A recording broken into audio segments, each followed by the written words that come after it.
programang ito ay rated SPG. Striktong patnubay at gabay ng magulang ang kailangan. Maaaring may masiselang tema, lengguwahe, karahasan, sexual, horror o droga na hindi angkop sa... Oh, makikiparty ka na sa amin? Yes, for Lolo. Talaga?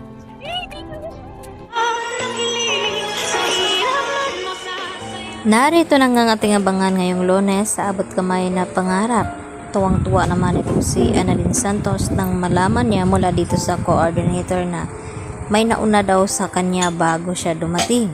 At ang tinutukoy nito ay walang iba kundi ito ngang si Justin. At dito nga nakita ni Annalyn at tinanong itong si Justin na kung ano daw ang ginagawa niya dito sa event. At dito naman na sinabi ni Annalyn na kung makikiparty na ba daw itong si Justin sa kanila. At ang sagot naman dito ni Justin kay Annalyn na oo, para daw kay Lolo Pepe.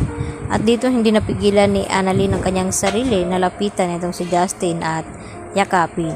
At dito naman na kinatuwa din ni Justin itong ginagawa na suporta ni Annalyn sa kanya. Samantala, dito naman nakapagdesisyon ng mga kaibigan ni Annalyn na tulungan siya sa mga ginagawa nilang dekorasyon. At dito napansin ng mga kaibigan ni Annalyn na ang litrato nga daw dito ni Zoe na nagawa daw itong magbakasyon at itong si Moira sa kabila ng lahat sa nangyari nga dito kay Don Pepe. At maya-maya nga ipinakita nila Nurse Karen itong larawan na nakita ng mga kaibigan ni Annalyn. At dito naman na tinanong ni Justin itong si Annalyn na okay lang ba sa kanya ang mga ginagawa ni Zoe na kahit ay tinatarayan niya at maldita ito ay nagawa pa rin tanggapin ni Annalyn. At dito sinagot ni Annalyn itong si Justin na kinakailangan daw niyang gawin iyon dahil sa kapatid niya nga daw ito. At dito hinahangaan ang husto ni Justin itong si Annalyn. At maya-maya ang sumunod na dumating ay walang iba kundi itong ina ni Annalyn na si Lynette. At inggit naman ang naramdaman dito ni Justin habang kayakap ni Annalyn ito ngang si Lynette. At dito niya na naramdaman na sana mayroon din siyang kagaya ng ina ni Annalyn. At dahil dito, bigla din dumating itong si Giselle at hinahabol nga itong si Justin upang makausap niya at makita sa huling sandali dahil nalaman niya na papaalis na nga ito papuntang US. At yun nga ay parang hindi na matuloy ang pag-alis dito ni Justin papuntang US dahil nung nagpaalam itong si Giselle dito kay Justin na aalis na lamang siya ay dito naman pinigilan ni Justin at sinasabihan na mag-usap muna sila at pagbigyan ng kahilingan ng kanyang ina. Samantala, dahil sa pag-aalaga nga ng mga doctors at nurses dito kay Don Pepe, ay hindi nila namalayan na muli ngang nagising na ito at nagkamalay.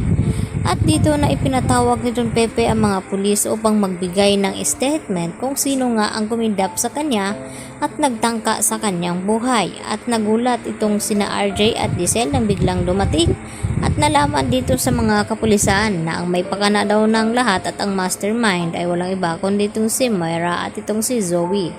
At dahil napag-alaman nila na wala itong si Moira sa dati niyang tirhan at pati itong si Zoe dahil nagbabakasyon nga ang mga ito. At dito naman na sinabi ni RJ na gagawin niya ang lahat at pagbayarin itong si Moira at Zoe upang makulong at pagbayaran ang lahat-lahat ng mga ginawa dito sa kanyang ama.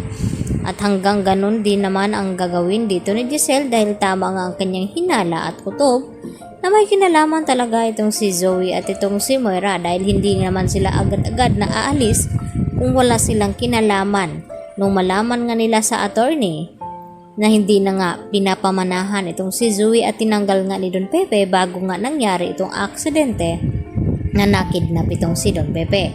At dahil dito mas tumitindi naman ang pagdududa ni Giselle dito kay Zoe at ganoon din kay Moira. At dito naman sinabi ni Giselle na humanda ang mga ito at huwag magpakasaya dahil kapag nagising na muli ang kanyang ama ay malalaman nila kung ano ang dahilan. Kaya yan ang ating pagkatutukan mamaya mga ludi, dito lamang yan sa abot kamay na pangarap.